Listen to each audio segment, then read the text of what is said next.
સૌરાષ્ટ્ર કચ્છ પર માવઠાનું ઘેરું સંકટ.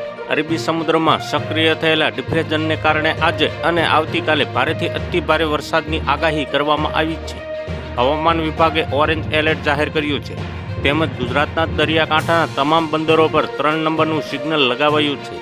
માછીમારોને દરિયો ન ખેડવા કડક સૂચના આપવામાં આવી છે. છેલ્લા 24 કલાકમાં રાજ્યના 45 તાલુકામાં વરસાદ વરસ્યો છે.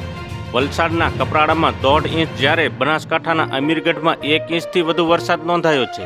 અન્ય તાલુકાઓમાં અડધા ઇંચથી સામાન્ય વરસાદ પડ્યો છે. એનડીઆરએફની ટીમોને સ્ટેન્ડ બાય રાખવામાં આવી છે. નીચાણવાળા વિસ્તારોમાં પાણી ભરાવાની શક્યતા છે તેમજ ખેડૂતોને પાક સુરક્ષિત રાખવા અપીલ કરાઈ છે.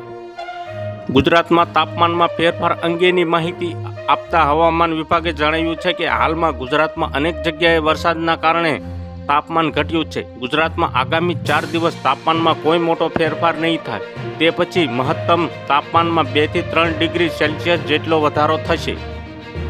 રાજ્યમાં આગામી 7 દિવસ સુધી લઘુત્તમ તાપમાન મોટા ઘટાડાની શક્યતા નથી. અમદાવાદ અને આસપાસના વિસ્તારોમાં આજે મહત્તમ તાપમાન 31 ડિગ્રી સેલ્સિયસ રહેશે, જ્યારે લઘુત્તમ તાપમાન 22 ડિગ્રી સેલ્સિયસ રહેવાની શક્યતા છે.